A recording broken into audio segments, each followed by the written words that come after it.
Bases dropped on a lovely Tuesday morning here in Atlanta, Georgia. Soccer Down Here is live November 27th. Tuesday Thoughts edition of the show. We'll be taking your thoughts about the MLS Conference Finals, about the new USL Players Association, about the Copa Libertadores madness, because there are meetings happening in Asunción, Paraguay, about some kind of resolution to a second leg of that final.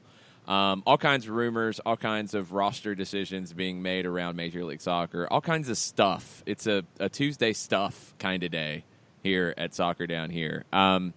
Jarrett Smith will be with us for just a bit before he steps into the Children's Healthcare of Atlanta training ground to talk to Tata Martino. Who else is speaking to the media today, Jarrett? Oh, man, I believe it is Jeff Lorenowitz and Michael Parkhurst. I think that's right. I think that's it. Yeah. Until I get there, I'm just pouring one out for Fernando Bob, who was gone too soon. Oh, Fernando Bob did not make the cut in Minnesota. And like 75% of the Minnesota roster along with him. Not exactly surprised. There were a couple around the league that were a bit surprising in terms of options picked up, not picked up, what have you. Michael DeLue in Chicago, option was not picked up, but the club is negotiating with him. Michael Ciani joins Claude Dielna in the awful signing whose options are not picked up category, because those were the two last year that just blew my mind late in the season, and they didn't make it past the end of the 2018 season. They're not coming back to their original clubs, at least. Going to be interesting to see some of these roster moves. Chicago let a lot of people go. Daniel Johnson is one we might want to keep an eye on. He's from Duluth, local guy. Showed flashes, had a really good combine going into the draft last year. Never really got much of a chance in Chicago. He'll be available, I believe, in the waiver draft. As we get closer to all that, we'll talk about the rules for the waiver draft and who's there, who's in the reentry draft, who's a free agent, how all of it works. It's a process. It's a little complicated and maybe a little ridiculous, but welcome to the off-season rules of Major League Soccer. Chicago is negotiating with Johann Koppelhoff, Matt Polster, Bastian Schweinsteiger. That's three really important players that are all out of contract at the same time. It's going to be interesting for Nelson Rodriguez and crew. Orlando is even more interesting because it's Orlando, and there's always something going on in Orlando.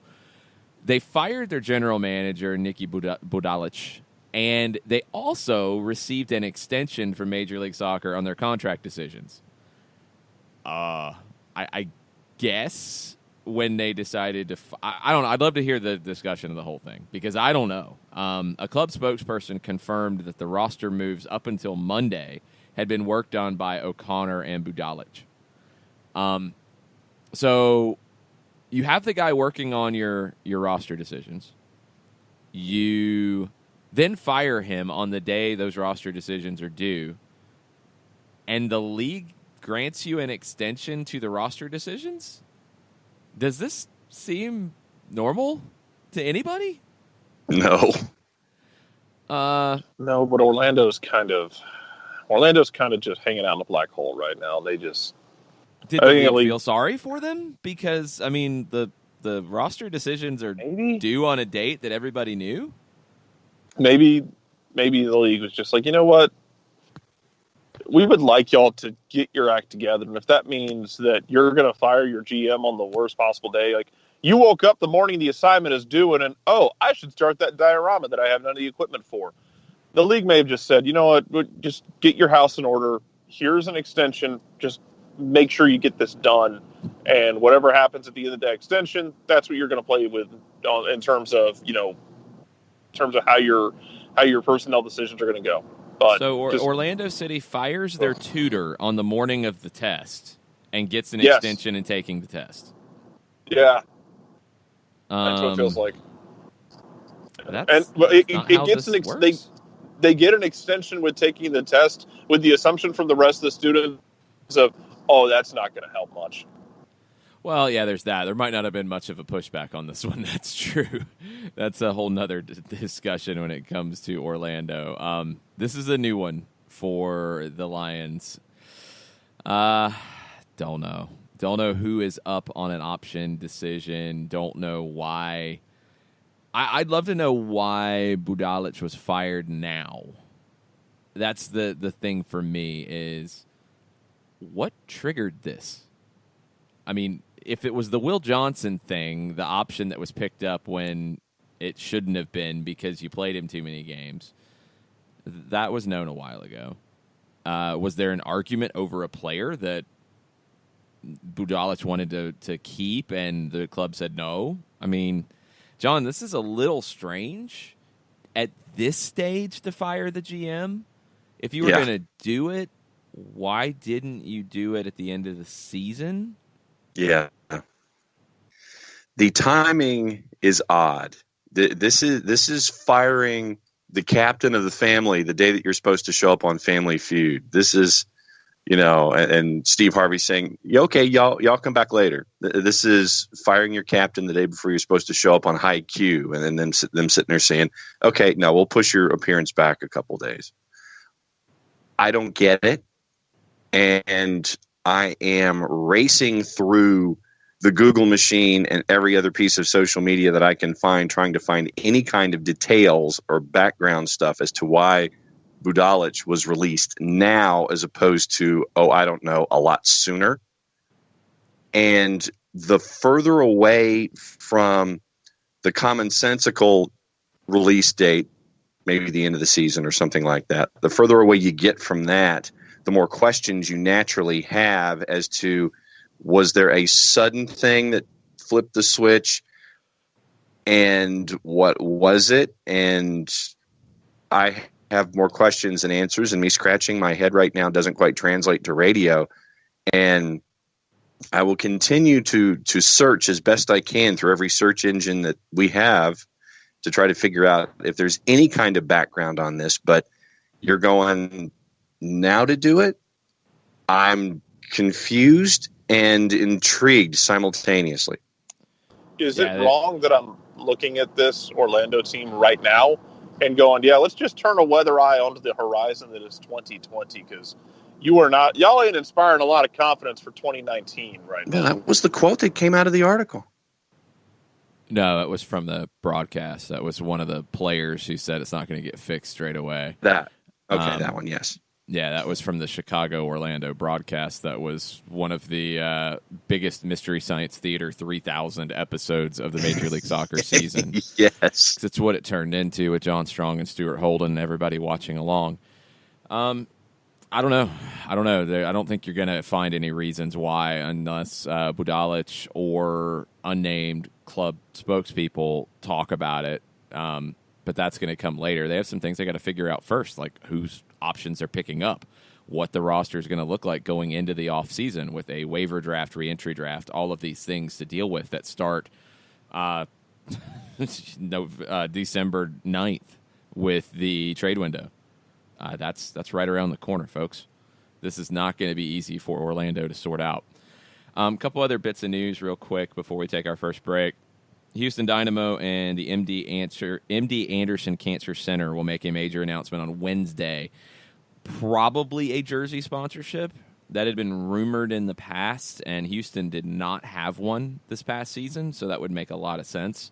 It's a very well-known cancer center and a big name. They do a lot of advertising, so this would make a lot of sense for the Dynamo with them based in Houston.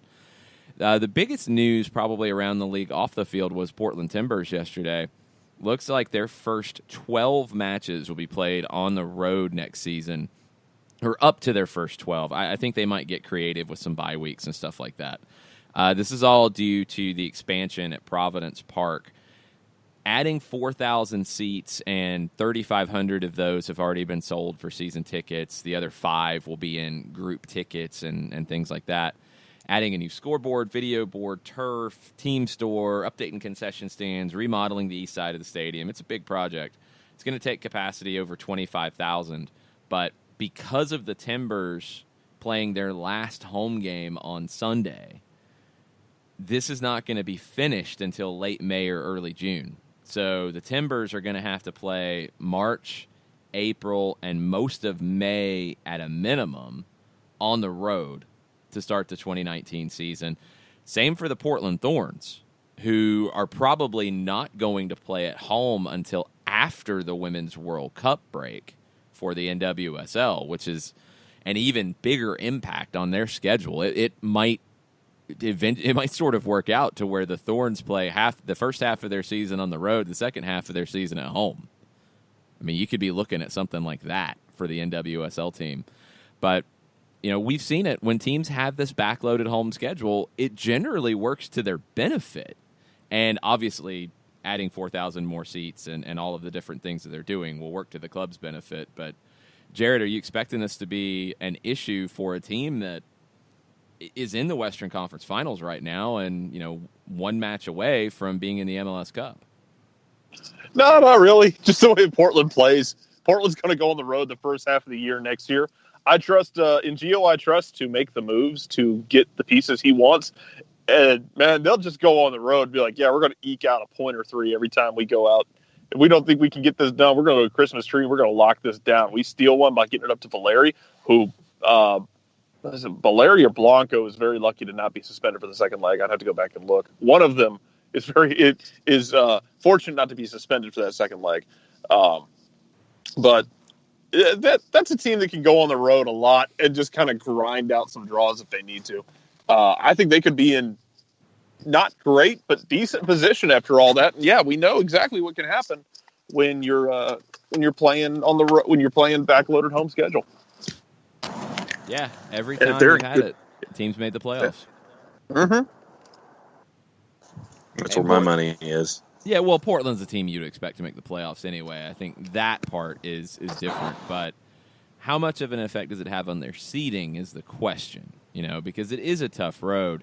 If you have 12 games on the road, if you're the Timbers, I mean, what? You'd like to win 3, 4? Add 3 or 4 more draws? I mean, if you could go 4-4-4 or 3-5-3, that's not math. That's a loft, but get what I'm saying. If you can pick up 3 to 4 wins, some draws, you'll be okay. You can make that work. See, now you have me doing math over 12 with a 5 in the middle, so it'd be 3.5, 5, and 3.5. So you don't have to point. I mean, I already screwed up the math. You don't have to keep pointing it out and put a highlighter on it. We're good. I already admitted I screwed up math. I didn't do well at math this morning. So anyway, I didn't either. 4-4-4. That would be 12 games. We're going to take a break, come back, get into the USL Players Association being recognized by USL. Very similar to the NWSL, where it's not being forced to be recognized. The league is recognizing it. The league will be working with them on a CBA for the first time in league history. It's big news in the lower divisions. We'll get into that and more on the other side of the break. Stay with us. The average time a resume spends on an HR manager's desk is 7 seconds, and most of them are tossed aside. Now imagine if one of those resumes belonged to Yasmin, who was living in a shelter, juggling 3 jobs. I had to be resilient.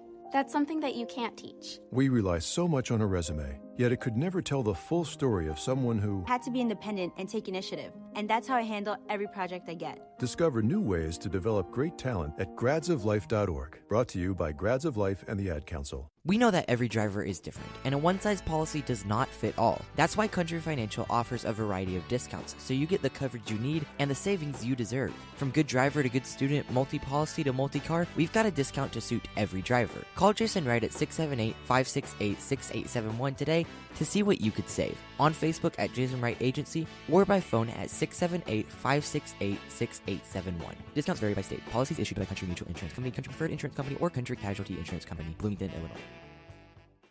Hey, hon, what you doing with your phone? Taking pictures? No, I'm asking it questions. Like what? Hey, Bobo, do flowers have best friends? I'm sorry. I'm afraid I don't know that. Hey, follow me. I want to show you something. Look, Flowers do have best friends. Whoa. Some answers can only be found in nature. Discover the unsearchable. Visit discovertheforest.org to find a trail near you. Brought to you by the United States Forest Service and the Ad Council. Soccer Down Here is sponsored by Apolinski & Associates, LLC, personal injury lawyers with over 30 years of experience. Call Steve Apolinski at 518-350-4231 or email him at steve@aa-legal.com if you need help with a wrongful death or serious injury matter.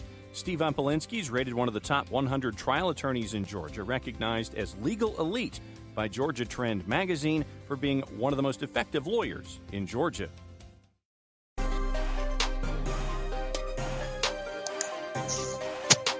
Welcome back. Soccer Down Here, Tuesday Thoughts edition of the show. Be getting into your Tuesday thoughts here shortly. Joe Patrick will also be joining us from Dirty South Soccer in hour number 2. He is at the Children's Healthcare of Atlanta training ground as Tata Martino and Michael Parkhurst and Jeff Lorenowitz speak to the assembled media. I'm sure there will be some quotes and video and such coming out of Marietta this morning. We'll get into all that as it pops up. Let's talk first about the USL Players Association, independent labor union representing the workforce in the USL Championship. This is not across USL League One, and USL League Two is not professional, so they're not part of this. It is the first time, though, that you've had a Players Association or Players Union for any level below Major League Soccer. And the league voluntarily recognized the Players Association, didn't have to go fight arbitration or the courts to get recognition. That's a big part of this, and it feels like this is a league that will be working with its players to grow the league rather than some league/union relationships we've seen in other situations. Referring to the Washington Post piece that Stephen Goff put out, let me just go to the last quote from Jay Heaps.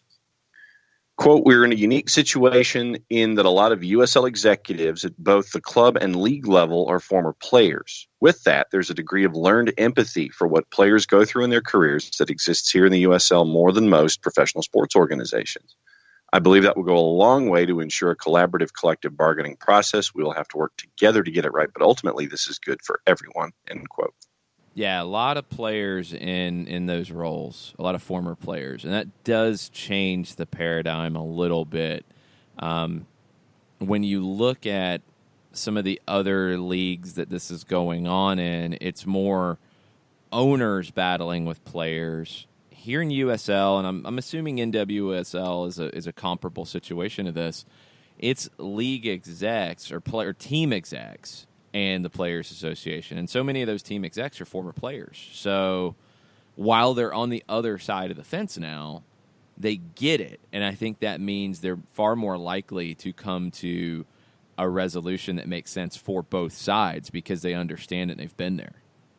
Yeah, and I think that your phraseology of "they get it," I think that's the key here, is that you have the administration side with that experience understanding the playing side going in. So there isn't that, well, you work for me, and the finger pointing and all that kind of stuff that you see in other sports, where it is two distinct levels or two perceived levels of distinction where it's management and players. Here you have almost that Venn diagram of approach where you have some of the administrative side who have been players, and you have retired players who are part of the executive committee. So you have players, you have those in transition, and you have those who have transitioned. And so that mix, I think, can only be a tremendous benefit in the negotiation process, making sure that everything is laid out the way it's supposed to be, because the sport is different now than it was even 5 years ago. And so there are things that are being considered, I'm sure, in these negotiations that weren't even thought of 5 years ago. So having that blend, I think, can only benefit the USL across the board, from the USLPA exec committee to the league office to the administrative side with all the franchises. Well, yeah, the biggest difference 5 years ago at the USL side is that you're not thinking about how are we going to keep the doors open in a month. It's how are we going to grow next year? How are we going to grow in 2 years? the mentality has changed. That's why you can have this situation that maybe you couldn't have had before. That's the big difference about the growth and increasing stability in the lower divisions here. It's not there yet. You will see situations with teams dropping down to USL League One. You will see situations with clubs who go away because the business isn't right. It's not handled right. It's still a very thin margin in the lower divisions, but it's far better than it was not that long ago. I mean, I watched it firsthand how many times a second division club came back from the dead. And that was the case here in Atlanta with the Silverbacks. I watched a front office at the end of a season basically plan to shut up shop because it's not coming back. And then it did. And then it was the same on-again, off-again story that following offseason. So it's you're not that far away from that. And that's something you have to keep in mind. And I think the players understand that in this situation different than maybe in other sports where you're coming from more of a position of strength. But I honestly think the biggest difference here is going to be you're not as involved in USL and MLS with the owners and the players living in completely different worlds. Because I think in MLS, USL, the club execs have a bigger voice than they do in the NFL, the NBA, Major League Baseball, the NHL, where it is generally players and owners fighting over every dollar that comes in. With the club execs involved on the soccer side so much, and as you know, we've talked about with USL, you have so many that are former players, there's definitely more of that understanding that you don't have in the other sports. That's why I don't think you have quite as much friction in the negotiations over CBAs in MLS, in USL, in WSL. Hopefully USL and NWSL can get a CBA, can get a minimum salary, can get those minimum standards nailed down, because for USL and NWSL, you don't have that. MLS had a pretty comprehensive CBA go into effect. That's coming up. Now you build from there. But USL and NWSL players associations have to get something on paper as a starting point to grow from. And that's the first step. And it looks like a CBA could be ready ahead of the 2020 season. You know, you're getting everything off the ground here. You're going to start negotiating. Anything for 2019, I think, would be a shock. I think you're probably looking at the 2020 season. Yeah. A couple of quick quotes from USL CEO Alec Papadakis. He says, in many ways, this is simply the next natural step in the evolution of building a great enduring professional soccer league. Check. USL PA Exec Committee, which was Heineman, Trey Mitchell, and Connor Tobin. Historic day in U.S. soccer history with the USL's recognition of the player-organized USL PA. See this as a significant step forward in the continued development of both the USL and the U.S. soccer landscape. Extremely grateful to the players for designating the USLPA as their bargaining representative and look forward to communicating with all the players about the next step in the process. Look forward to partnering with the league not only to improve conditions for all players, but to grow the stature of the league and the fan bases across North America, end quote. It is going to be different when it comes into USL. It'll be different than the other leagues, I think, because it is more of a come and go, very transient kind of league. You know, you have players who will bounce back from MLS. You have players who will move up. You have players who retire at a younger age because they're not going to make it to the higher level and they decide to go into a different line of work. It will have lots of moving parts. That's why leadership will be very important, because the individual members will change quite a bit. And one thing to keep in mind in terms of USL and MLS, when players are loaned from MLS to USL, their player union or player association membership will be where their contract is, where who's paying them. And if it's an MLS player loaned to USL, they would still be on the MLS union side of things. So just keep that in mind. It's all about who signed you. Not specifically where you're playing, but who signed you, who signed your contract. Yeah. So it's going to be interesting, and I think it's a good thing. I think it's a good thing for the growth, and I think it's a good thing to have that voice in. And you look at a player like Tommy Heineman, at being part of this, he just went through a big issue with FC Cincinnati and everything arbitration found in Heineman's favor, that FC Cincinnati was out of line here. That's, I think, another good step for everybody to learn from, because you used to see those types of things happen far more often. And because of Heineman fighting it, because of now a players' association in place, you're not going to see that happen to players as often. And if they do, you have a precedent for fighting it now, and that's a really good situation all the way around. Yeah, and I'm looking forward to seeing the next stages, because I think it's from the Department of Obvious department that with the league growing where it is, with all these new franchises coming in, all these new markets that you're reaching, all these quality markets that you're into, all these new faces that are being exposed to it, you want to take those right steps and get in the direction to embrace all those new fans, embrace the possible new fans that you're getting with these new markets, and you don't want to do anything to damage everything that you've built to this massive point of expansion and having all of these new markets. So I want to see how both sides handle this going forward, not just in this negotiation, but down the line as the league continues to grow the way they hope it grows. It's going to be an interesting offseason in USL as well, as you get to 36 teams launching the season in 2019. You're going to have lots of signings as you see players whose contracts end in MLS, options aren't picked up. You're going to see a number of those players move to USL. And because now you have some USL teams that are making money and providing a great atmosphere and great growth for the league, you're going to see players move to USL League One as well. It's kind of a new landscape in a lot of ways on the professional side, and I'll be curious to see how everything shakes out. But USL, NWSL, recognizing players' associations, that is a very good thing, I think, for the game as a whole in this part of the world. So hopefully good things will come from it. We're going to take a quick break, get into the Tuesday thoughts on the other side, and see if we have any updates on the Copa Libertadores second leg of the final, as meetings are being held by CONMEBOL in Asunción, Paraguay, about what is going to happen with this thing, because it's complicated and there's not an easy resolution. We'll see if anything comes out of it. Stay with us. We'll be right back. Sweet strawberry icing. You're in Goodwill, and just past that vintage denim jacket you spot miniature donut earrings. You lean in. Ah, that's the scent of shopping success. Because at Goodwill, every item you buy funds local job training and more. So bring home those donut earrings and bring home so much good to your community. Goodwill.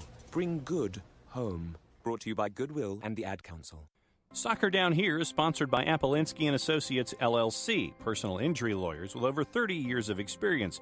Call Steve Appolinsky at 518-350-4231 or email him at steve@aa-legal.com if you need help with a wrongful death or serious injury matter. Steve Appolinsky is rated one of the top 100 trial attorneys in Georgia, recognized as Legal Elite by Georgia Trend magazine for being one of the most effective lawyers in Georgia. Hamilton was adopted from a rescue in 2008. He really likes to be around people. I get out my mat and I'm doing a downward dog and he's underneath. He's quite the pug about town. He gets invited to a lot of parties. He knows he's a pretty big deal. Look at this little face.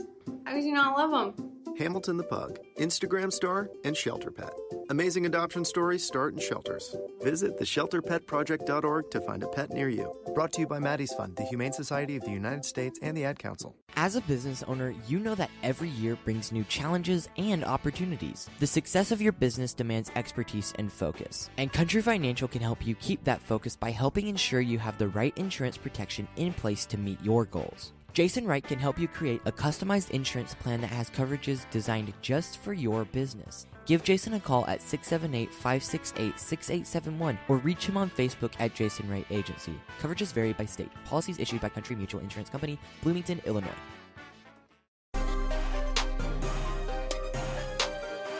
Welcome back. Soccer Down Here, November 27th edition. Jason Longshore, John Nelson here with you this morning. Jarrett Smith will rejoin us when media availability after training is completed. Joe Patrick will join us hopefully around 10:30 to talk about that, to talk about the first leg of Atlanta and the New York Red Bulls, and start previewing the second leg of the Eastern Conference Finals. There was supposed to be a second leg of the Copa Libertadores final on Saturday, then supposed to be on Sunday. Then it didn't happen altogether. Now there are meetings about it in Asunción, Paraguay, and it just continues to get ridiculous. If you didn't listen to Soccer Over There last night, where we talked about some of the particulars, let's see if we can sum up very quickly in how things have progressed. I think everybody knows what happened on Saturday and early Sunday, where the game was postponed. The latest, and this was from yesterday after everything, was Boca have asked for a walkover win after the attack on their bus. They're asking for a forfeit win and to be the Copa Libertadores champions. That is based off past history with a result where Boca had to forfeit a game because River players were hit with pepper spray coming out of the tunnel for the second half. Yeah, this happened. And Boca they lost that game, and they were thrown out of the tournament because it was a forfeit. So they're arguing, based off that precedent, that that's what should happen here. River say the attack happened outside the stadium. It was the security authorities' fault. They want the game played. They're saying that everything happened on the streets. It was not their fault. You had the security minister, Martin Ocampo, Buenos Aires security minister. He resigned after all of this. So, this is where we're at, trying to decide a South American champion at this point. Right now, you have meetings going on in Asunción, Paraguay, because CONMEBOL is trying to figure this out. A couple things that make it very difficult. The G20 summit is in Buenos Aires this weekend. There is not enough security. There wasn't enough security to handle the game Saturday, let alone handle the G20 summit and a game. So, no, it's not happening in Buenos Aires this weekend. So, CONMEBOL has to figure it out. The other reason why this is very complicated is the FIFA Club World Cup kicks off in a few weeks, and the winner goes to that. So, there's not a lot of options here. It's sounding like, and this is coming out of reports out of South America, so take it with a grain of salt. It's sounding like there is a growing movement to have the game played in Paraguay on December 9th. December 8th was a question at first, and it looks like it won't happen on December 8th because there is a pilgrimage that happens in Asunción on December 8th. And local games are postponed on the 8th because police are covering the pilgrimage route of 50 kilometers. So we get into more security issues as to why you're not going to have the game on December 8th. But if it's ruled to be on December 9th in Asunción, Paraguay, both sides will probably protest it because Boca wants the game to be thrown out and they want to win. River wants the game played at El Monumental. If it's protested, I don't know what CONMEBOL's internal appeal process is. Boca's already talked about going to the Court of Arbitration for Sport, CAS. They've already talked about that. I don't know if they would follow through on it. You just don't have a lot of time here. That's the problem. John, I don't know how this gets sorted out. No, and traditionally, anything that goes to the Court of Arbitration for Sport, as far back as I can recall, anything in any sport, Olympic or otherwise, and this is going back 20 years with some of the stories that I've covered that have had to deal with CAS. CAS has come up with a ruling which is instantaneously challenged. And so it's almost like thinking of it as the appeals process with the U.S. court system. Just because you send something to the Court of Arbitration for Sport, there's going to be an appeal because the side that loses thinks that this is not a traditionally binding decision from a group that had no bearing on the initial game itself in the first place. So going to CAS sounds like a great idea, but usually 10 times out of 9, it ends up being something that just is symbolic. And, what are you going to do if you're the aggrieved party? You get a positive result from CAS. The defendant in the case, for lack of a better word, basically sits there and says, okay, well then make me. And CAS really doesn't have any teeth to make that happen, regardless of what their decision is, especially for the people who are voted in the negative. So great idea in principle, rarely comes out with any kind of effect when you do something and send something to Europe to CAS. Yeah, and I don't think they have any time to actually do anything here. FIFA could get involved because of their air quotes jurisdiction over CONMEBOL. I mean, it could happen because the winner would go to the Club World Cup, so you could have some involvement on the FIFA side of things.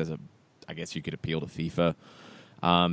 There was talk about the game potentially going to the United Arab Emirates, where the FIFA Club World Cup will be. There's talk about that, basically a play-in game. There was talk about a group in Miami wanting to bring the game to Miami. Asuncion is the one that's probably is the most likely, but who knows at this point. And once something's announced, it's not over yet. We saw that all weekend with kickoff times, with kickoff dates, with everything just moving around on a regular basis. So stay tuned. It's such a complicated situation, and what I would just tell people, and I mentioned it on Soccer Over There last night, like, don't try to compare it to American sports or European sports or any other sports, because there are so many non-sporting things that factor into how all this has gone down and why it went down and why it was handled the way it was handled, that it's not necessarily just a sporting thing. It's not about passion. It's not about this, that, the other. You have so many cultural issues, so many societal issues in play, and so many political issues in play. It's a very complicated set of circumstances, and it's a shame for the country of Argentina, who, everyone was looking to it for this match. It's a shame that this is going to be something that's talked about for decades, about this travesty of a second leg of a final. But it will. The Argentine game is not going anywhere. You're not going to see any dramatic changes until there are dramatic changes in the country as a whole. And it's a real shame when you study the history of Argentina, and I can't say I'm an expert at all, but I know enough to see this and say, man, there's a whole lot of bigger factors at play here than just River Plate fans were bad and threw things, and that's bad. And now Boca's being bad because they are fighting where the game's going to be played. There's so much more to it than that. Try to read some of the different deep dive pieces that are going to come out of this, and they will. Dan Edwards is a great follow on Twitter for this. Peter Coates, Golazo Argentina, is another great follow for this. Golazo Argentino, sorry.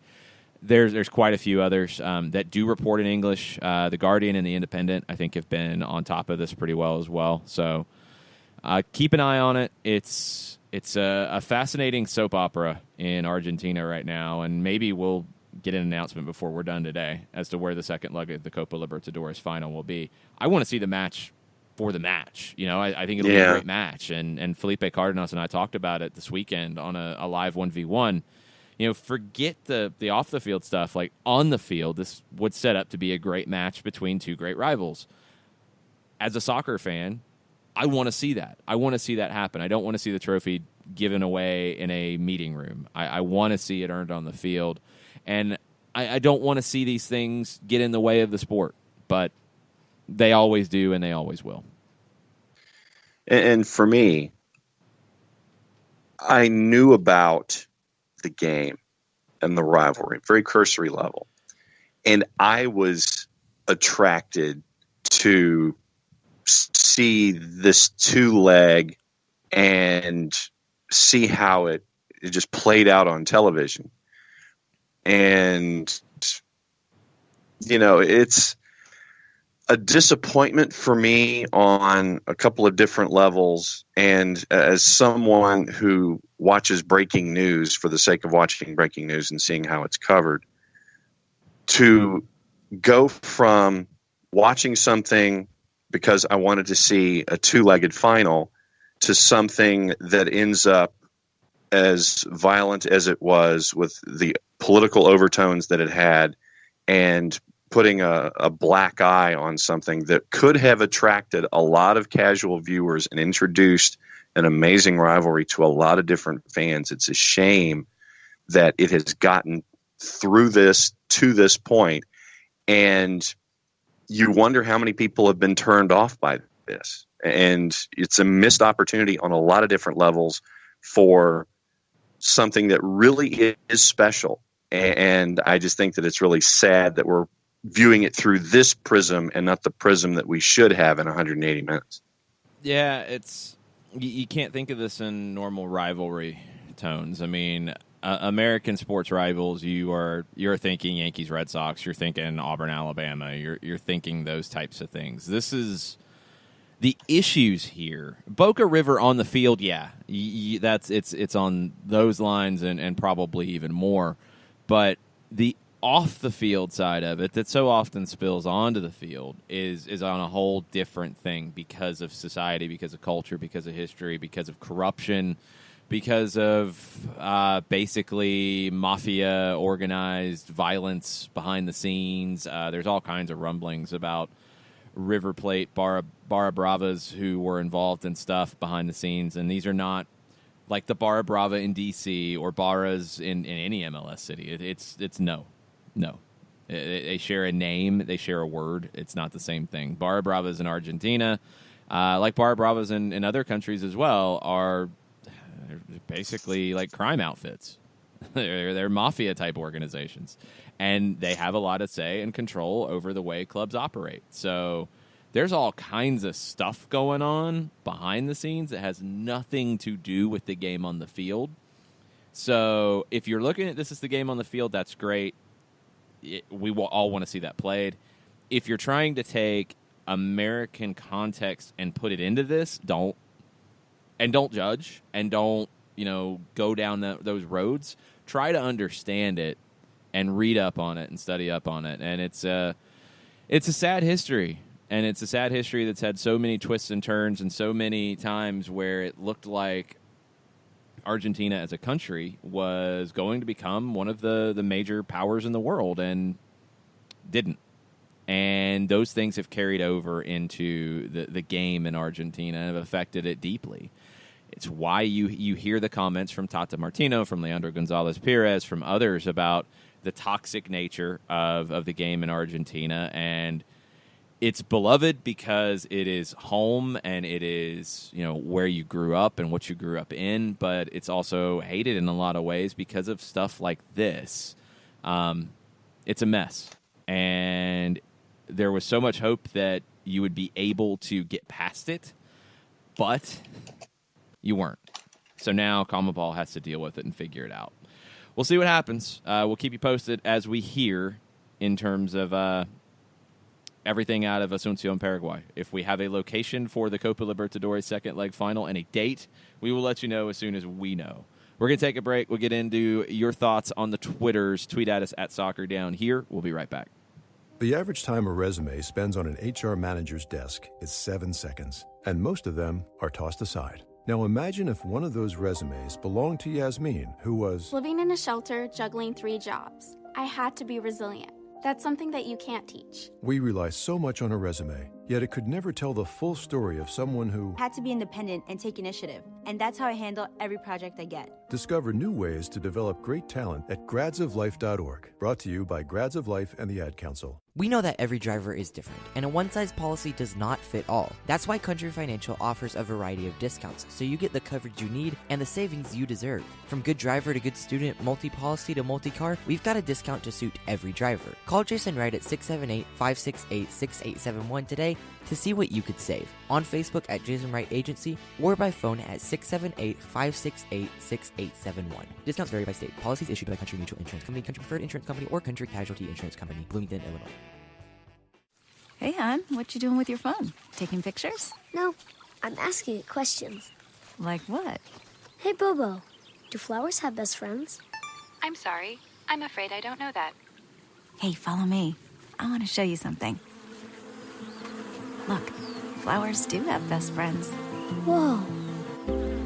Some answers can only be found in nature. Discover the unsearchable. Visit discovertheforest.org to find a trail near you. Brought to you by the United States Forest Service and the Ad Council. Soccer Down Here is sponsored by Apolinski & Associates, LLC, personal injury lawyers with over 30 years of experience. Call Steve Apolinski at 518-350-4231 or email him at steve@aa-legal.com if you need help with a wrongful death or serious injury matter. Steve Apolinski is rated one of the top 100 trial attorneys in Georgia, recognized as legal elite by Georgia Trend magazine for being one of the most effective lawyers in Georgia.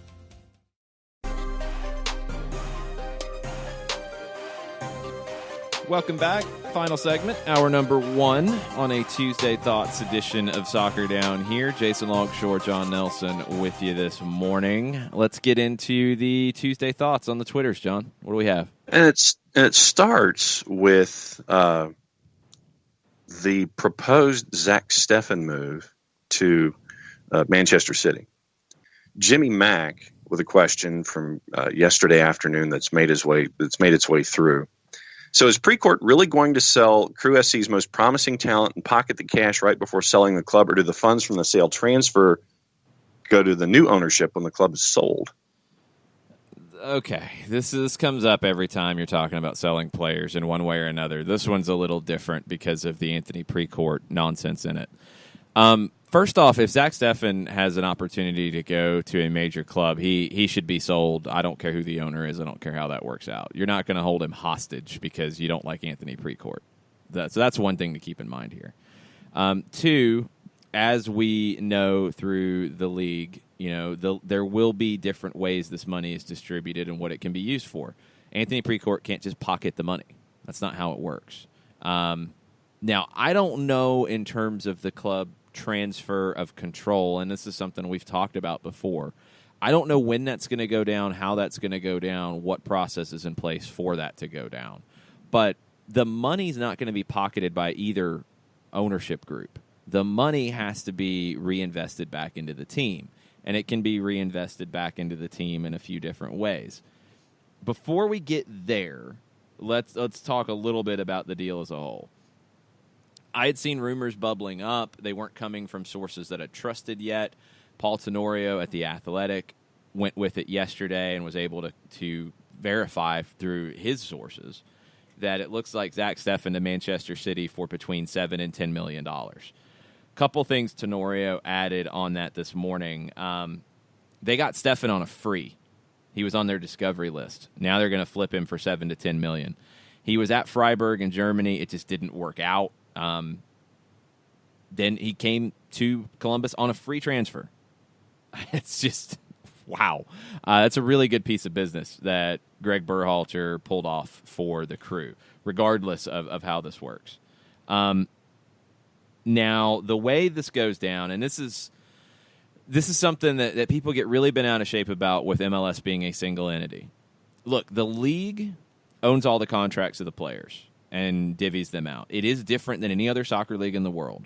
This league was created as a single entity to attract investment and to ensure stability. It's worked for that. It's worked for that in a very good way to grow the league to where it is.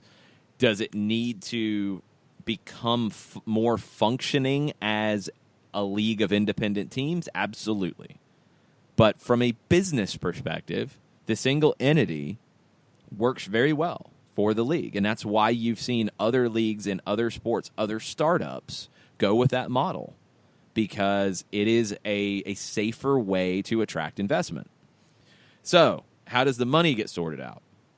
Well, remember that your salary cap is paid for by the league. That's, I'm in air quotes. I'm doing that. You're not seeing it, but that's what's happening. It's paid for by the league. So the first part of Zach Steffen's salary and allocation money is provided by the league, so that factors in too. The only part that the clubs pay for completely separate from the league is above the maximum budget charge for a designated player. So when the league gets a cut from transfers, that's why. Because the league has been paying Zach Steffen's salary. So they're going to get a cut. That's how it goes down. It was a free transfer, so the Crew aren't going to recoup anything from a transfer fee spent on Zach Steffen. I believe they will get what salary they have paid Steffen back, so they'll get that off the top. They can convert money into allocation money, general allocation money, up to $750,000. That's big. But then the other money after the league gets their cut, which is a third of the fee, which is a lot, not as much as some people think. After the cut from the salary, then the league takes a third. The rest of the money goes to the club, but it can be used for sporting purposes. So they could use it to invest in a designated player. They could use it to invest in, I believe, academy and infrastructure, those types of things. The owner doesn't just pocket it. So this is not an Anthony Precourt thing. Don't lump that into this decision. This is not Anthony Precourt saying, ha, ha, ha, ha, I get a chance to make some money before I get rid of this team. Ha, ha, with an evil laugh and twirling a mustache and like adjusting rubbing his hands together. There's none of that. That's not how this works. So leave that out of it. Personally, I don't think going to Manchester City is the right move for Zach Steffen. It depends on where he gets loaned, because I don't see him ever playing for Manchester City, and not because he's not good enough. I don't know if he's good enough with his feet. And to play goalkeeper for Pep Guardiola, you have to essentially be a field player with your feet. I don't think Steffen's at that level. So I don't know what the long-term progression would be for him at Manchester City. The talk is he could get loaned to Nice in Ligue 1 or Girona in La Liga. Both would be pretty good situations if he's going to play. And that's what it comes down to for me for young players like this. If they go to Europe on a big transfer and a nice salary, but they don't play, I don't know if it's the right fit. If they go and they play minutes, even if it's on loan at first, okay, that can work. But what's the long-term trajectory here for Steffen? If Pep is at Manchester City, I just don't see it unless there is a jump in Steffen's ability to play with his feet. I just don't see him ever playing for Manchester City because of that. So are you using this as a stepping stone to basically get there, get loaned out, and then see what might happen? It's risky because you never know when you're dealing with loans. You just never know what's going to happen for you. So it's a wild move all the way around. I think the dollar figures are probably correct. I don't expect the Crew would want to part with him for anything less than that. It'll be a good move for whoever ends up running the Crew after everything gets done. But for now, that money would just be used by the Crew for sporting purposes. So Anthony Precourt's not getting rich selling Crew assets. Eric Schwartz says, whenever there's a confusing review in the stadium, I race to the men's room to hear Longshoe and Mike Conti 929. Sorry, at Longshoe and at Mike Conti 929. Try to make sense of it on the radio call. Then I come back and explain to folks near me. #Tuesday Thoughts. That's crazy that we are that for people. I would have never guessed. I appreciate it, Eric, and Santos chimed in as well on it. I wish that wasn't the case. I wish that wasn't needed. I mean, I'm glad that I think we understand the way things work with VAR pretty well, and we're able to break it down as well as we possibly can. And when we've had a chance to compare kind of how things have went on the TV broadcast or on other broadcasts, I feel like we're right there along with everybody and sorting it out and figuring it out. I want the communication to be better. It has to be. It has to be better as the review is starting, so we can tell the story effectively of what is being reviewed. And once the decision's made, it has to be clear. It has to be clear not just to broadcast, but to the people in the stadium. Because I had tweets from people who, until they heard the post-game show, had no idea why that goal was called back. That's unacceptable. That's unacceptable for a professional sporting event. Can't happen that way. And then also Eric follows it up by saying his post-Thanksgiving things I'm thankful for. Say that 10. Thanksgiving things thankful. Right there. 5 words, 3 of them are with T's. My post-Thanksgiving things I'm thankful for include those 8 minutes of stoppage time where we capitalized on a raucous home atmosphere to widen the gap. #Tuesday Thoughts. I mean, I want people to go ahead and admit, and I'm right there with you. When I saw 8 minutes come up, like, I was angry. I was not a happy camper when I see the 8 flash up. I think it flashed up, and the ball was moving down one side of the field, and Mike's explaining what's happening. I'm like, 8 minutes? I'm fired up about it. But then, it kind of worked out. I was okay with it. But I was wrong. I'll take the 8 minutes. Thank you very much. And Daniel Graham says, why did Orlando get an extension? Do they not have any other soccer people other than their former GM? ? Hashtag Tuesday Thoughts. I don't know. That's what's crazy about it. That's what's so weird about it is, how do you get an extension for screwing up? I mean, for whatever reason, whether you took too long to fire the GM, or he got into an argument over a player he wanted to bring back or didn't want to bring back, and the ownership said, that's it, we're done with you, bye. That shouldn't give you an extension? Like, this is a professional business that should be operating under the rules of the others? I don't know. I don't know if it's really going to matter. I mean, I don't know how long of an extension they can get because you don't have that much time. So it's just classic Orlando, I guess, at this point. And let's see. I'm trying to see what else is going on. Okay. Adam Cowan. It's crazy to think that the men's national team would pass on the opportunity to have a coach that has experience with a top club in the world, top national team, top MLS team, and who clearly values American players like Parkey and Jeff. Hashtag Vamos El Tri. Hashtag Tuesday Thoughts. Yeah. It's, what do you think? Yeesh. That's your thoughts? I mean, yeah, it's just, it's been my perpetual thought, and it's disappointing. It's frustrating, and you just get to a point to where you run out of adjectives or participles or whatever those are. It's frustrating, I guess, as a present participle, but it's disappointing. It's frustrating. It's maddening. So I guess they're all present participles. And you just get to a point to where banging your head against a wall or your desk just hurts your head more than anything, and it doesn't give you any solutions to fix the situation. And we still don't have an announcement as to who this individual could be, even though we kind of think we know who it is. And do we or not? And the frustration continues to mount, and your eyes start to cross, and you want to shout from a rooftop and go, can you please come up with a decision? Whatever the decision is, just come up with it so we can all move on. Pretty much. That's where we're at. We'll see if Greg Berhalter is the guy, or if Greg Berhalter takes the LA Galaxy job, which would be craziness if that happens, and then you're somewhat back to square one. It's Tuesday. There was talk about a deal being announced early this week. We're almost past early this week. I don't know. I have no idea. We'll just have to wait and see. I'm with Adam, though. I don't know why. My head hurts. He would not be valued enough for an interview. Who knows? We'll see what happens. We'll talk more about that and everything else going on in the soccer world in hour number 2. Stay with us. We'll be right back. Sweet strawberry icing. You're in Goodwill, and just past that vintage denim jacket you spot miniature donut earrings. You lean in. Ah, that's the scent of shopping success. Because at Goodwill, every item you buy funds local job training and more. So bring home those donut earrings and bring home so much good to your community.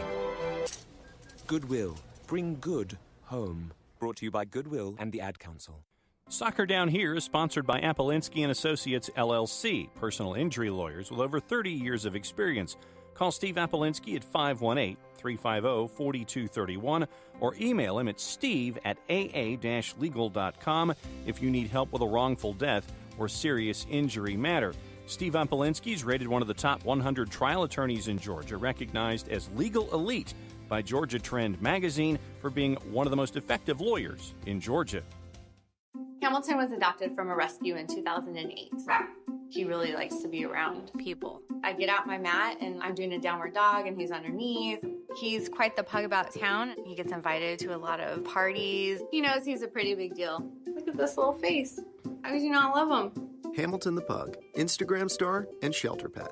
Amazing adoption stories start in shelters. Visit theshelterpetproject.org to find a pet near you. Brought to you by Maddie's Fund, the Humane Society of the United States, and the Ad Council. As a business owner, you know that every year brings new challenges and opportunities. The success of your business demands expertise and focus. And Country Financial can help you keep that focus by helping ensure you have the right insurance protection in place to meet your goals. Jason Wright can help you create a customized insurance plan that has coverages designed just for your business. Give Jason a call at 678-568-6871 or reach him on Facebook at Jason Wright Agency. Coverages vary by state. Policies issued by Country Mutual Insurance Company, Bloomington, Illinois. You're listening to Soccer Down Here daily on SDH Networks, a division of OSG Sports. Find us at Soccer Down Here on Facebook and Twitter. The time is now the top of the hour. Peep, y'all. Welcome back. Hour number 2. Soccer Down Here, Tuesday Thoughts edition for November 27th. Jason Longshore, John Nelson here with you this morning, taking your Twitter thoughts at Soccer Down Here under the Tuesday Thoughts hashtag. Lots of stuff to get into, lots of stuff we've been getting into. Adam Cowan with the thought before we ended hour number 1 about it being just crazy that U.S. Soccer would, he says pass on the opportunity to have a coach, pass on the opportunity to interview a coach who has experience with a Barcelona, with an Argentina, with a Paraguay, with Atlanta United, and values American players. I mean, Parkhurst and Lorenowitz have been a key here. The fact that there wasn't an interview is the most baffling part to me, and that's the biggest question I have about the whole process is why did you reportedly only interview a handful of people and not Tata Martino, not Peter Vermees? And if he passed on the interview, if Vermees passed on it, okay, that's different. I don't think Tata was offered an interview from what everything's been said. So we don't know about others, but that's what it sounds like here. Tab Ramos, not interviewed, even though he's done a great job with the U20s and he's in the program. So just so many questions about the way the process has been handled. And that's what I'm not happy about, along with the fact that it's November 27th and we don't have a manager named yet. And there's a lot of reasons why it wasn't named after Bruce Arena resigned, after the debacle in Trinidad. There's a lot of reasons why it wasn't named before the presidential election for U.S. Soccer. There's a lot of reasons why it wasn't named immediately after the presidential election because of securing the World Cup bid for 2026. Okay, all that's fine. Ernie Stewart was hired on August 1st, which was late, in my opinion, but August 1st is when he started. It's November 27th. We don't have a manager yet. And the manager that has been the front runner the whole time is being linked to other jobs. So, what up? What's happening? This is not cool. This needs to get figured out. Because the longer this drifts on, and if you don't get the guy that you think you're going to get, then what? Because you haven't really had a full process to have other candidates that are right there. If you turn to Oscar Pareja, is he going to say no to the deal in Tijuana? Is that why that hasn't been announced? I mean, you want to go black helicopter on it. That was rumored. He's left Dallas. He's not going back to Dallas. He hasn't been announced in Tijuana yet. Is this a reason why? Maybe. I don't know. Nobody knows. We don't know what's going on. So, if that's the case, it would explain a few things. But LA Galaxy are still linked with Berhalter. I could see a scenario very easily where the Galaxy throw a lot of money at Greg Berhalter and give him control because, remember, they don't have a general manager at the moment. Hey, Greg, you want the whole Magilla? You want to control everything? Mm-hmm. Here you go. Have at it. Okay. Thank you for the fat contract and nice house on the beach. I'm going to take this job. Yeah. Was it Tony DeChico? Yeah. Was it Tony DeChico who said that by not interviewing people, you're missing out on the chance just to pick their brains, even if you have no interest in hiring them? Yes, Anthony DeChico. Sorry.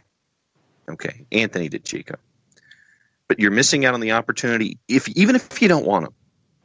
You're missing out on the chance to pick their brains. And if these are some of the brightest minds across the board, and you don't even bring them into the building just to sit there and have them open up their notebook in front of you to sit there and get a collective batch of information of, okay, well, what do you think needs to happen? What do you think is wrong? What do you think needs to be addressed?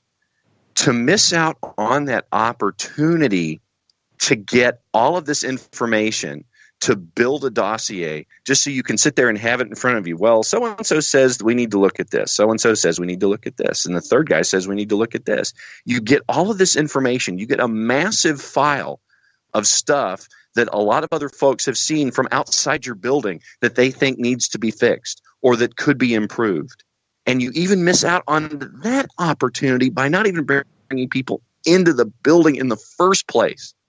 Maybe you don't want I'm people banging to my come head into against the the office again. Maybe you don't want people to have those conversations. I don't know. I have no idea. It doesn't make any sense to me. So nope.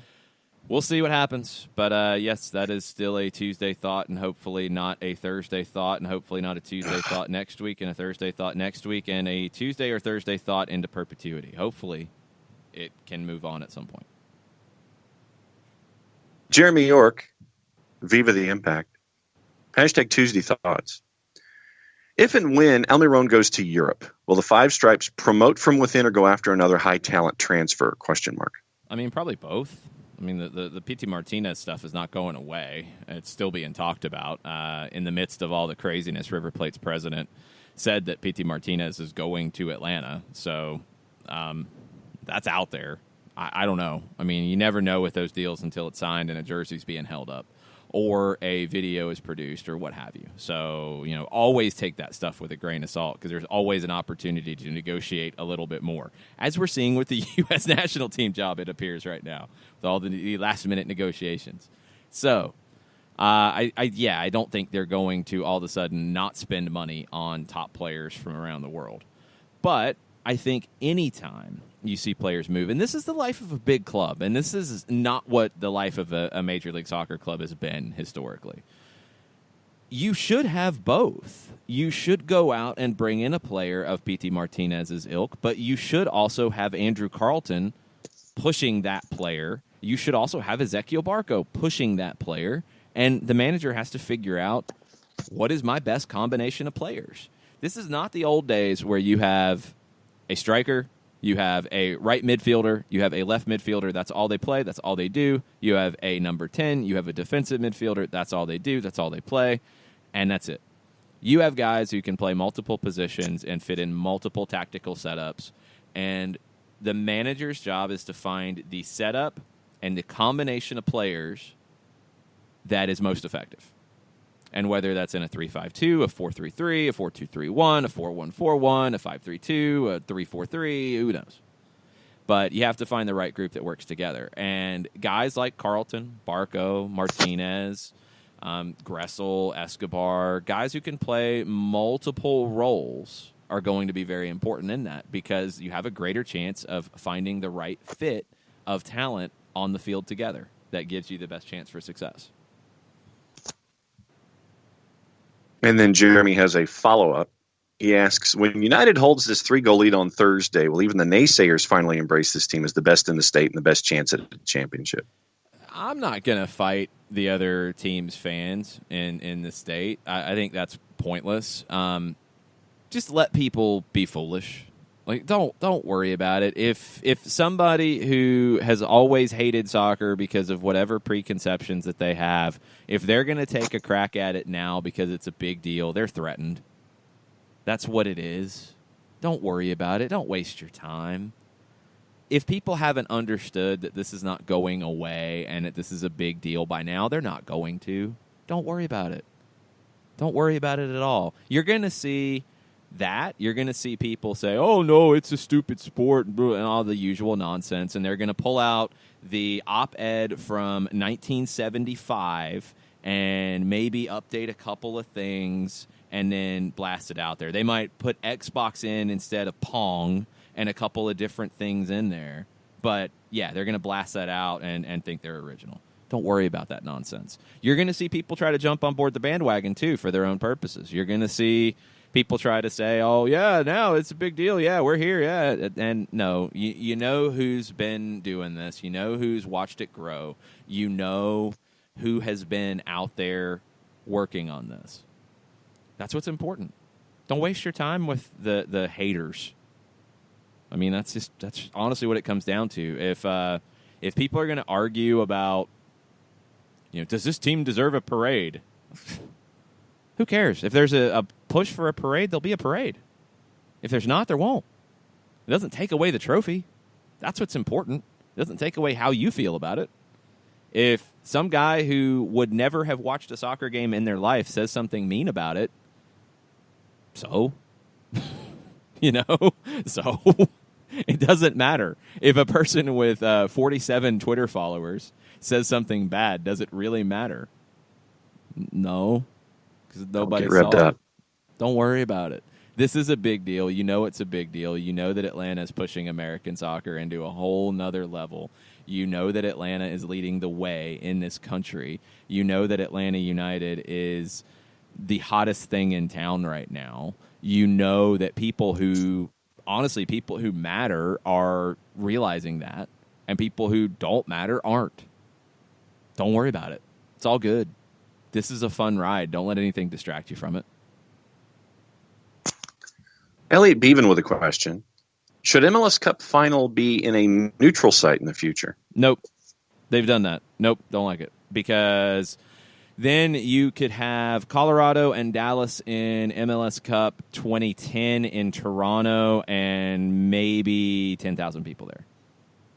So, no. It should be at the higher seed. And everything in playoffs is going towards rewarding the regular season. So you wouldn't now switch it back. It doesn't make sense. The Super Bowl is a whole different thing, but you don't see a neutral site for the World Series. You don't see a neutral site for the NBA Finals. You don't see a neutral site for the Stanley Cup Finals. The NCAA tournament is a different thing. The Super Bowl is a different thing altogether.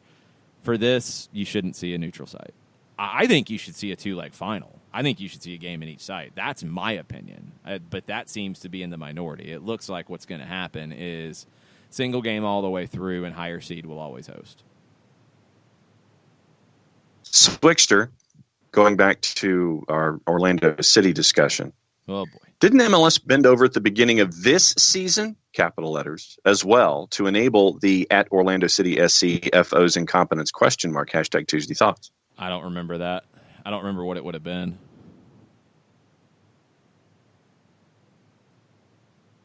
So I didn't remember that either. Yeah, I don't remember what it would have been concerning. So not sure. It didn't help. So if they did, it didn't really have much of an impact, did it? Soccer listening in Germany, Andrew Baker. How fortunate is Atlanta United to have had Bobby Dodd as a backup for some home games while MBS was getting done? On the bright side for Portland, both Atlanta United and DC made the playoffs in the past 2 years after playing a majority of the first half on the road. Yeah, I mean, Portland would have made the playoffs regardless. But, yeah, it does help you at the end of the season to have those home games in the back end. It does. It depends on how compressed the schedule is at the end of the season. That's where it gets tricky. And let's follow the tea leaves. If you go down this road of the 2019 MLS Cup being in early November and you're adding 6 midweek games, everybody's going to play 6 midweek games. you're not going to have as much flexibility here to avoid some weeks if you're the Timbers to minimize the number of games played away early. You're just not going to have the same calendar that you've had in the past. So that will have an impact. How compressed does it get? Are you going to have to do some kind of really wonky, like 6 weeks straight with midweek, weekend, midweek, weekend, midweek, weekend? I don't know. That part could have an effect on it. But no, I don't think it's going to be a negative to Portland. Having Mercedes-Benz Stadium get delayed and playing at Bobby Dodd to begin with ended up being a nice bonus for Atlanta United. Not everybody has that option. Atlanta was really lucky to do it. And you have to give Georgia Tech a lot of credit for allowing that to happen. They were paid handsomely for the privilege of it. But, yeah, I mean, that was a huge benefit because if you start your first season with that many games on the road, it's not going to work as well. You wouldn't have what we have here now. Being able to start at home at Bobby Dodd and play those games there in that environment, honestly, just playing the games locally was a big deal, and it helped the growth of this club as a whole. Shiva with a tactical question. Parkey said in his post-match comments that they expected a lower press from Red Bulls based on how they played in Columbus in the playoffs. Maybe Chris Armas planned it that way to save the press and the legs for leg 2 at home, but never thought they'd go down 3-0. Well, at some point you got to realize this ain't working, and I should probably change it.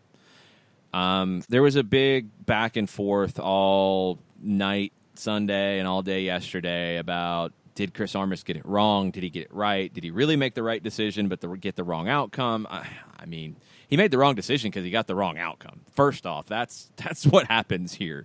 You don't get like judged and style points and credit when you lose 3-0 in the first leg of a 2-leg series. I'm sorry, you can't find a justification for it. You can say, well, I get what he was thinking. I see what he might have been doing here. And, yeah, there was elements of Columbus on the road not pressing like crazy, but there was more of a press in Columbus than there was here. And you lost in Columbus, too. You lost late, but you lost, and you had to do it in the second leg. I personally don't think they had the personnel to play the way they did. I don't think they had the experience in playing the way they did. Because Columbus was a little different than their usual MO, but not that different. This was dramatically different. The only thing that was similar was the high line defensively. Dropping into the 2 blocks of 4 like they did was pretty different for them over this long of a period of time. I kept expecting them to dial the press up. They never did. Halftime, you're down 1-0. I don't know how you look at that first half and say we're good unless you've decided coming in the only way we're going to score goals is off set pieces and corners. That's it. And that's what we're playing for. If that's what your season is down to, especially when you're the Supporters' Shield winners, that's a problem. That's not good. So we'll see, but I don't think you can give Chris Armas a pass for the tactical plan that they came out in because it didn't work at all. And it didn't get adjusted ever. So there have to be questions of Chris Armas for that.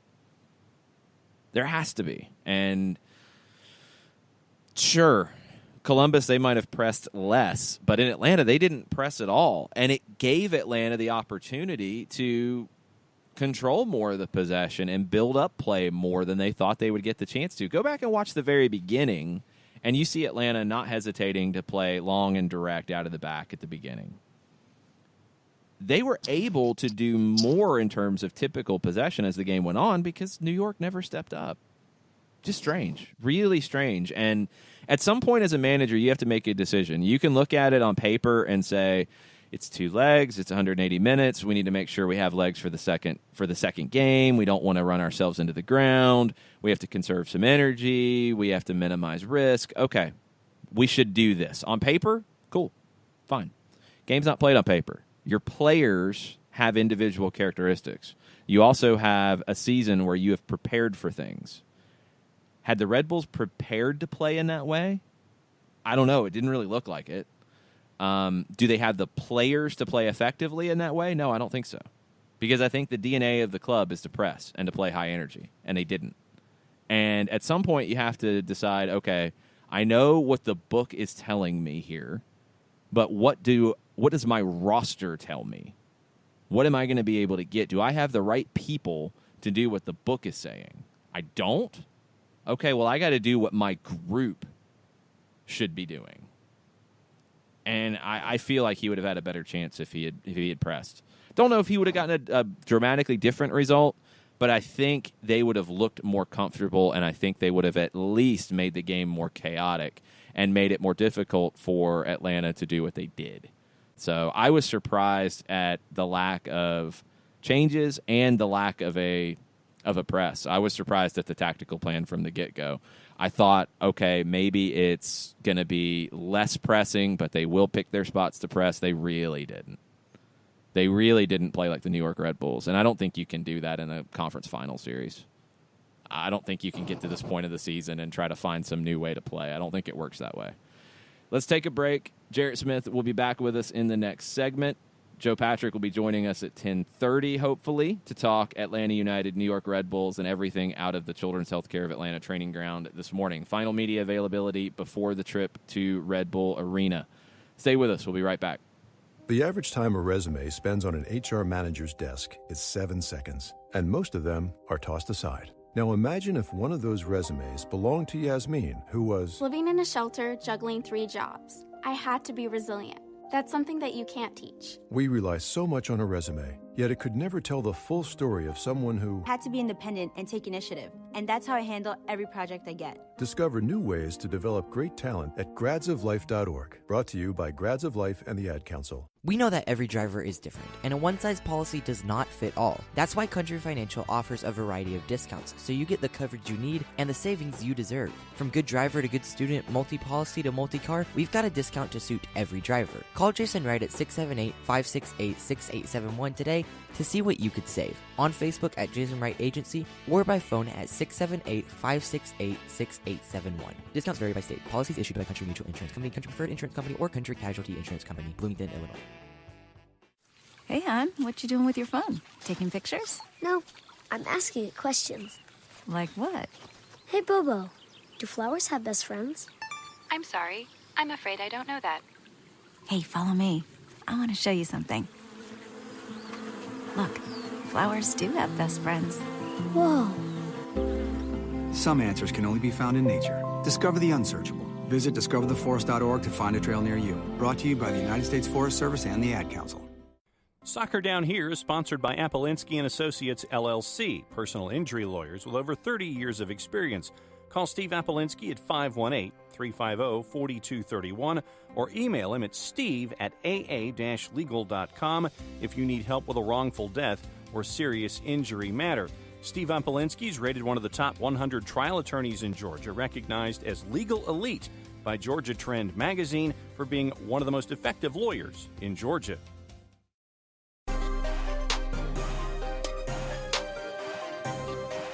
Welcome back. Soccer Down Here, Tuesday Thoughts edition of the show, November 27th. We have an update from the Swixter. The exception MLS made, it's not what I was thinking in terms of changing the rules and stuff. This one was a little wonky on the Kyle Larin deal. They allowed Orlando to keep all of the transfer fee instead of the 30% to MLS and the 10% to Larin. That is not all on Orlando because Kyle Larin kind of forced their hand in a lot of ways, and it was a mess all the way around. It's Orlando's fault in that they should have done the deal sooner because you knew you weren't going to keep him. But that's a different level of incompetence because that happens all the time. Teams think they can keep a guy. They don't. They get stuck. Whatever. That's different than what's going on now where you just had a deadline and it's like, yeah, dog, we can't. We can't hit that deadline. We don't know what's going on. That's a whole different level of incompetence. So this one, the Kyle Larin thing was different, and honestly, I'd like to see more of teams keeping whole transfer fees. But that's a different conversation altogether. Yeah, but thanks, Robert, for the clarification. I couldn't remember what it was that had happened with Orlando in the offseason. There have been so many things that have happened with Orlando and incompetence. Yes. Jarrett Smith's This back. is fine. Yeah. I got half So what to happened? talk about than Orlando. So yeah, what do you know? So what I know is Michael Parkhurst and Jeff Lorenowitz spoke. Tata Martino spoke, and they all seem to be in the right mindset right now of, this is halftime. You don't necessarily go into it like it's 0-0, like it's a tied game, because then you would approach it differently tactically, but this is far from over, and they know that.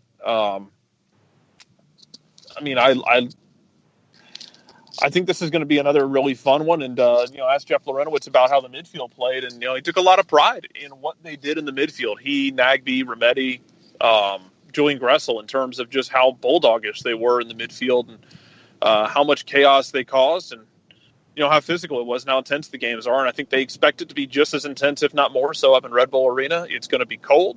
They're going to have to run around. Had some talks about the secret weapons because, frankly, find me another team that can give you a Tito Villalba or an Ezequiel Barco coming off the bench. And, Parker's talked about it. He said, that's not probably what they envisioned in this playoff run. And that if you'd asked them if they were going to make a playoff run, what their roles would be, coming off the bench probably isn't that. But I said they've handled it really well, and they take each opportunity coming off the bench to just impact the game. And comparing the benches, Parkhurst was pretty blunt about it. He said, look, our bench impacted the game more than theirs did in that game. And I think if you're Atlanta, you have to feel very bullish that could continue Thursday night. If New York comes out and, empties the clip in the first 45 minutes and doesn't get this back to 3-2 or even 3-1, and then they're gassed at the end of the game, and Atlanta can bring on, as Parker said, there's nothing enjoyable about being a tighter defender and seeing the fastest guy on the field come on in the 80th minute. So there's nothing good about that for you as a defender. That's going to be a really interesting weapon, and especially with how physical this game can be. Remember, yellow cards don't carry over into the cup. As far as I'm concerned, let Brad Guzan pick up a yellow card, sub him out, and let Alec Can pick one up next if it gets down to it late. But as far as health goes, because I know this was a question, Greg Garza should be good to go. Tata said it was a cramp in his calf at the end of the game, and he expects him to be good to go for this game. If he's not, hey, Chris McCann's right there, and I know Chris McCann doesn't, carry the same optimism with a lot of the fan base, but you're not asking him to play wing back up and down the field tonight or the Thursday night. You're going to be asking him to go out there and deal with set pieces and deal with balls in the air and deal with physicality, which don't fight the guy from Dublin on that regard. No, not a good idea to fight Chris McCann in that one at all. Good to hear on Garza. Was a little worried about it just because you couldn't tell if it was a pull or a cramp. If it's a cramp, you would expect him to be okay for Thursday night. It will be cold, looking like around freezing at kickoff, around 32 degrees. So, yay. And layers. That will have an effect. And allegedly what's an open press box too. So, yay. Y'all have fun. Yes, the press box is open. The broadcast areas are different. We were in an open broadcast area last time, but we have heard that there is cover. I don't know if it'll be warm cover. I don't think so. I'm not expecting that. So, if you hear teeth chattering on the radio broadcast, you'll know why. Layers, hand warmers, foot warmers, portable heater. Yeah, and none of that really will make that much of a difference. You'll still be cold. Yes. Yep. But players in the field will be warm from running around. Yeah, that's what's important. I mean, it's not Minnesota cold. It's not that crazy. You're not going to have the precipitation, so it's fine. It's not going to have that much of an impact on the match. It's not. I think that's been a little bit of little bit of an overreaction. Before we go to break, Lewis Martin had a Tuesday thought. He says, it just dawned on me that Friday's show will be either the most anticipated show or dreaded show in SDH history. Then it will be eclipsed roughly a week later. Hashtag longtime listener. Hashtag haven't missed an episode. Hashtag Peachtree Post. Yeah, hopefully those things are true. Nothing is known yet at this point. I do know that Friday's show will be normal time, regardless of what happens. It will be at the normal time on Friday, so you don't have to worry about that. We'll see. Nothing's decided until the final whistle at Red Bull Arena on Thursday. Nothing is to be taken for granted. Nothing is to be planned ahead. We'll see what happens. We will see, because there's still work to do. And if Red Bulls get an early goal, it's going to be very tense 90 minutes at Red Bull Arena. A couple things just so people understand, and I'm sure we'll keep reiterating these. The only way the match can go to extra time and or penalties is a 3-0 regulation win for the Red Bulls. That's the only way you're going to see extra time. Any other result, no extra time. The match, the series will be decided at the end of 90. If Atlanta scores a goal, they would have the away goals tiebreaker. So that means the Red Bulls would have to win the aggregate score in the 90 minutes. So if Atlanta scores 1, that means they'd have 4 in total. New York would have to score 5, because if they scored 4, it would be 4-4 in aggregate, and Atlanta would have the away goal tiebreaker. So a goal for Atlanta is massive here, but you also don't want to risk opening yourself up too much to go find it and allowing the Red Bulls to get a goal and start to get some momentum. Because 3 goals in 90 minutes is not crazy. It's not. Anything can happen in this. Nothing is done just yet. We'll get into that the rest of the week. We'll get into that tonight over at Fido Irish Pub in Buckhead. If you're able to join us, please do. Mike Conti and I will have Bobby Belair from the Atlanta United technical staff, a person that I don't think a lot of people know. And we'll get to hear about what he does on a regular basis. And he was actually one of the first with Atlanta United. Started as an intern, if I'm not mistaken, back in the very beginning. He might have been an MLS Atlanta guy before Atlanta United. So we'll get to talk to him about the rise of it, what goes into his job, what that's like. And then we'll talk recap of Game 1. We'll talk preview of Game 2. We'll try to get into all the different scenarios that can happen on Thursday. So if you can't join us at Fido, you can join us on Facebook, facebook.com/929thegame, and watch there. But we'd love to see you down at Fido if you can make it out. Let's take a break, come back. More Tuesday thoughts after this. Sweet strawberry icing. You're in Goodwill, and just past that vintage denim jacket you spot miniature donut earrings. You lean in. That's the scent of shopping success. Because at Goodwill, every item you buy funds local job training and more. So bring home those donut earrings and bring home so much good to your community. Goodwill. Bring good home. Brought to you by Goodwill and the Ad Council. Soccer Down Here is sponsored by Apolinski & Associates, LLC, personal injury lawyers with over 30 years of experience. Call Steve Apolinski at 518-350-4231 or email him at steve@aa-legal.com if you need help with a wrongful death or serious injury matter. Steve Apolinski is rated one of the top 100 trial attorneys in Georgia, recognized as Legal Elite by Georgia Trend magazine for being one of the most effective lawyers in Georgia. Hamilton was adopted from a rescue in 2008. He really likes to be around people. I get out my mat and I'm doing a downward dog and he's underneath. He's quite the pug about town. He gets invited to a lot of parties. He knows he's a pretty big deal. Look at this little face. How could you not love him? Hamilton the Pug, Instagram star and shelter pet.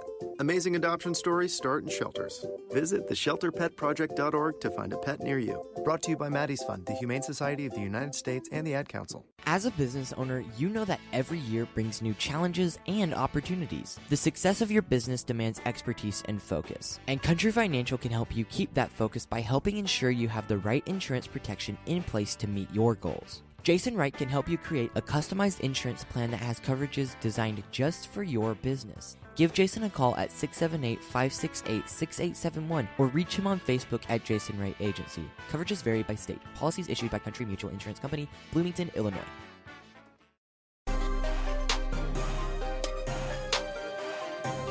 Welcome back. Soccer Down Here, Tuesday Thoughts edition of the show, November 27th. A little bit later than usual due to some scheduling at the Children's Healthcare of Atlanta training ground, but Joe Patrick from Dirty South Soccer joins us now. How's it going, Joe? Good morning, guys. Everything's going quite well. So let's look back at Sunday real quick. I think we've all talked a lot about the tactical setup from the Red Bulls. We've talked about how Atlanta played. Is there something that you feel like has not gotten enough play in Atlanta's big 3-0 win? Something that just hasn't been talked about enough that was critical to the effort? Well, before we talk about the game, I think, the TIFO is something that everybody has, talked about. And obviously it's been a big talking point in the Reddit community and other fan groups. But I think it is really important to drive home just how special that atmosphere was on Sunday night. And not just from like a, woohoo, this is fun, this is a nice night out. Like, to me, that atmosphere is what the sport is all about. That's what the game is all about. That's why these players have jobs, is because fans come out and give them support like that. And you heard player after player just talk about how special it is to play in that atmosphere. Michael Parker said this morning that it's the best atmosphere he's ever played in his life, and the guys played in Champions League games. So I just think that was really overwhelming to me, just the support and how special that atmosphere was. I think going in now, talking about stuff that's happening on the field, I think, to me, the most intriguing part of the match to me was Tito Villalba and Ezequiel Barco. When those players come in, it doesn't change the game, which is exactly what Atlanta wants. With many substitutes, you are having to make some kind of change to your philosophy, or you're just playing with a lower quality of players, or maybe you're putting more attackers on if you're down a goal or something like that. But for Atlanta, nothing really changes. Tata Martino talked about it today. He said that the way that Tito Villalba and Ezequiel Barco function are similar to the way that Joseph Martinez and Miguel Almiron function when they're on the field together, especially in this 5-3-2, 3-5-2 setup. So that's great. It's huge for Atlanta. It's huge to have this quality of player coming off the bench. Tata Martino said after the game, I asked him about it, he said, no team in the league has this kind of talent coming off the bench. And, I'm sure some either fans from other teams who are trying to troll, or maybe even some national media members would, make light of the fact that, you have two DPs coming off the bench, and, try to have a narrative going that way. But I just think that, it's just huge for this team, and we saw it pay dividends Sunday night. So then one of our listeners, Chandler Creel Joe, has a Tuesday thought, and he says the NBA has a 6th Man of the Year award. If MLS had a 12th Man of the Year award, who would be in competition with Tito Villalba? That's a great question. It's hard for me to even still consider him like the 12th man or the first man off the bench, even though he has been in this playoffs. He's just not been that for the majority of his time here. I think you would have to give it to Kevin Kratz. He has it written in his contract that the man comes in every game, although that hasn't really happened. Contractually obligated appearance. Yes, he has contractually obligated appearance, which just shows how important he really is. In all honesty, I think you look at a guy like Barco. He started when he first came in. Obviously, we all know about the kind of midseason mishaps that he had, but I think that he's been a player that, again, like Tata said, with other MLS teams not having that kind of quality coming off the bench, I think he's been a guy coming off the bench for most of the second half of this season who really just brings a level of talent, a level of technical skill that you just don't see in many places. And I think that we've especially seen that improve even more this playoffs with the minutes he's given to the team. Michael Parker said it again today at training as well. Just, the hard running that he's giving the team, the possession that he's giving the team when, it's at the end of the game, guys are tired and don't want to, make that effort to try to possess the ball. He can do it single-handedly. So as for 12th man of the year, I guess that one can be debated, but I guess that's kind of where my thoughts are on that. And Joe, looking at the way this team lines up, is there any change you would make to the 11 going into Thursday night's game, or do you just kind of keep it as is and run the contracted appearances out as they occur? Oh, I would not touch it with a 10-foot pole. So I was talking to some of my Dirty South soccer team about this, and I think we saw kind of the dangers of making adjustments to your lineup before a big game, or not even to your lineup, but just to your tactical setup. We saw it with Chris Armas. He wanted to try to have more of a mid block instead of a high press, not press so much, and it really hurt them. They did not have that cohesion. They were not on the same page from the height of their defenders and the height of where their attackers were starting the line of confrontation, so to speak. So I think that you run into dangers if you try to change anything. And I think that Atlanta United, we've seen them play 3 of their best games of the season. And so I don't know why you would want to change that. And it reminds me, I was telling the Dirty South soccer team, it reminds me of when you play Football Manager and you kind of, you have a good team and you're just clicking next, you're simulating all the games, things are going well. But then it comes like, you have a final or something, a big game, and you want to pay closer attention. You want to make small changes to try to nullify the opposition, and then you end up losing the match in penalties. So I don't think that that's the right thing to do. I think this team is kind of in a groove, and they should just stick with it. So let's continue playing Football Manager. You're Chris Armas. You're 3-0 down going back home in the second leg. What do you do? Hassle opposition. What other buttons? You move the defensive line higher. You move the line of confrontation higher. You mark tighter.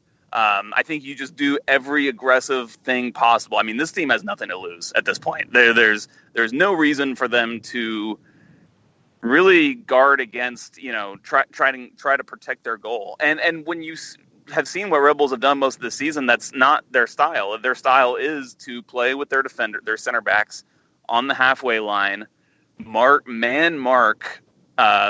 center backs all the way back to the goalkeeper, and just play that kind of style, play that super high aggressive style. And again, I'm surprised they went away from it. I understand the fear of trying to play that way on the big pitch in Mercedes-Benz Stadium.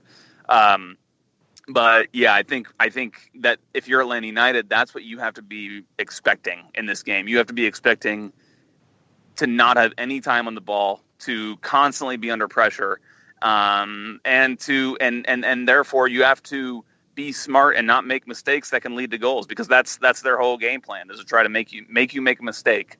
And Tata Martino has preached all postseason that's the one thing that Atlanta United has to avoid. It's the thing that any team has to avoid if they want to win MLS Cup, is to not make those mistakes that lead to goals. So if Atlanta can do that, I think they'll progress. You got to be at the opportunity this morning, and you got to get feedback from Michael Parkhurst and Jeff Larinowitz. So let me get your opinion. Let me get your feedback on 2 other guys, Eric Rometty, Franco Escobar. And if anybody hasn't seen Darren Neal's tweet by now about Franco Escobar, it's a tremendous tribute. But those 2 guys in this run, what have you seen in them that has been the biggest beacon that you've seen in this run from the 2 of them? Yeah, I mean, I love Franco Escobar is fascinating.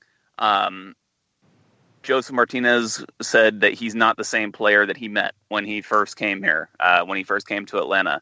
I asked Leandro Gonzalez-Perez the same, about what Joseph said, and he laughed and agreed. He said, he's spot on. Tata Martino mentioned it in his post-game press conference. He said that this is the player that we bought. This is the player that we knew we bought.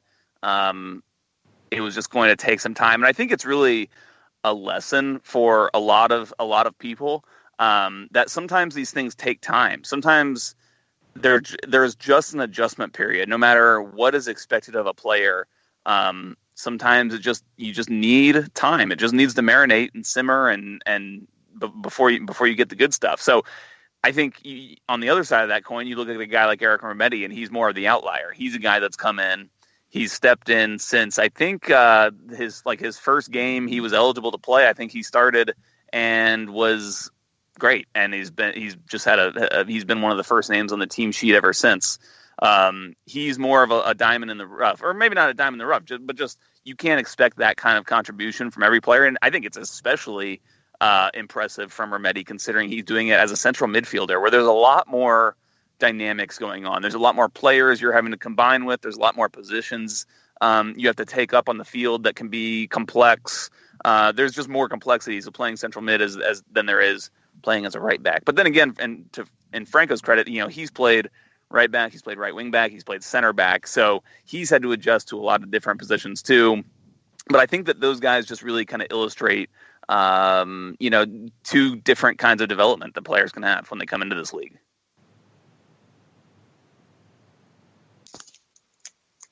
And then we heard today that Greg Garza is going to be good to go.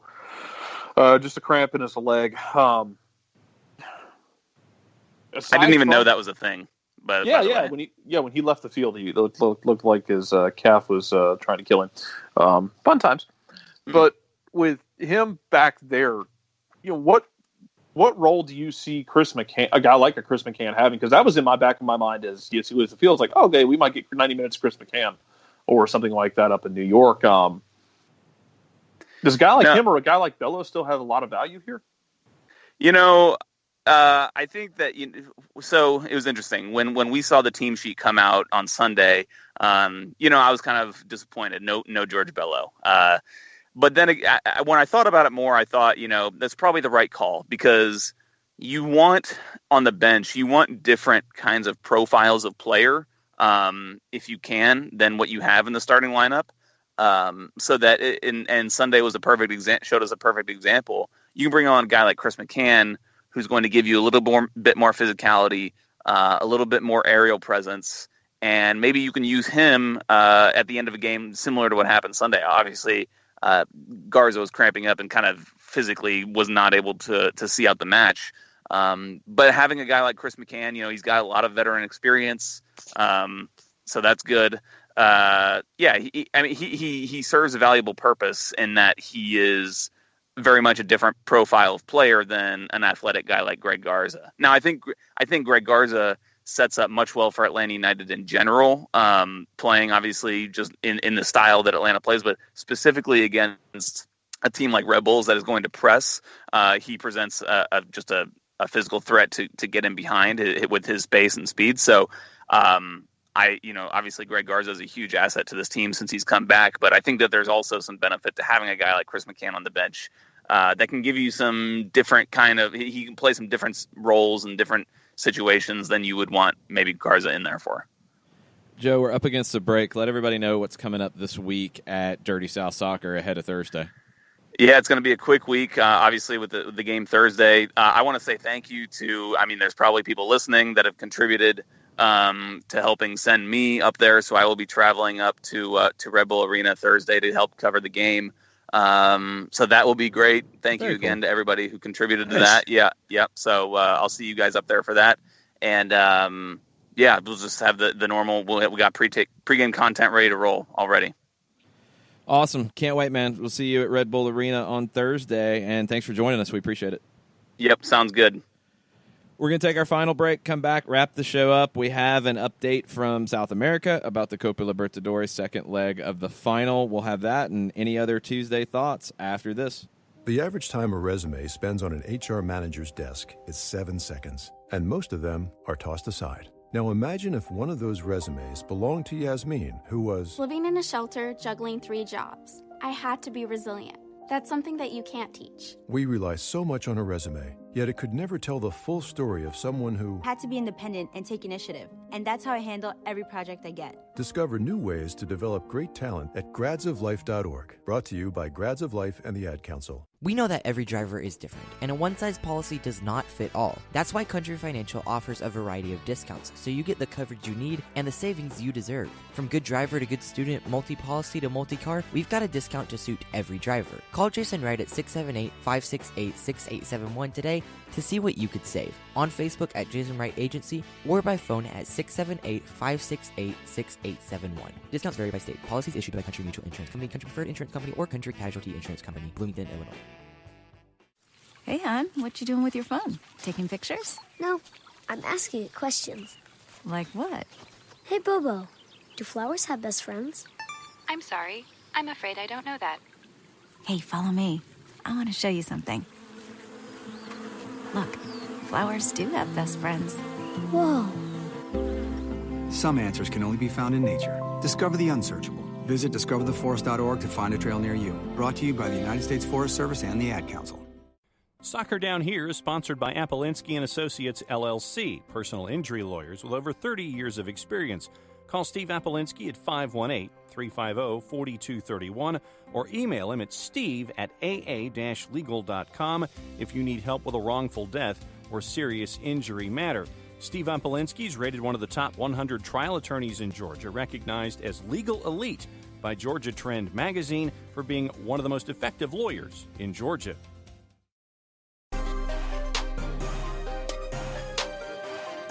Welcome back. Final segment, Soccer Down Here, November 27th, Tuesday Thoughts edition of the show. We have some updates out of South America. Some news, not completely defined news, but the game will be December 8th or December 9th. It will not be played in Argentina if it is played. The reason it might not be played is if the competition committee rules in favor of Boca Juniors' protest about the incidents happening on stadium grounds, and River Plate should be held responsible, and that would result in a forfeit loss for River Plate and a win for Boca Juniors. So if it's played, it's not going to be in Argentina. It will be December 8th or 9th. Likely to be in Asunción, Paraguay. If that's the case, it would definitely be on the 9th. It would not be on the 8th. Grant Wall reports that if it is to be in Miami, it would be on December 8th and not December 9th because the Miami Dolphins play on the 9th.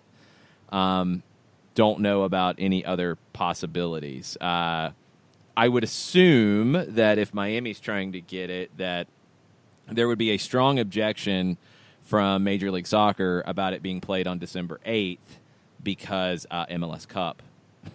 7:30, 8 o'clock. Yeah. So that could create a whole nother bit of drama.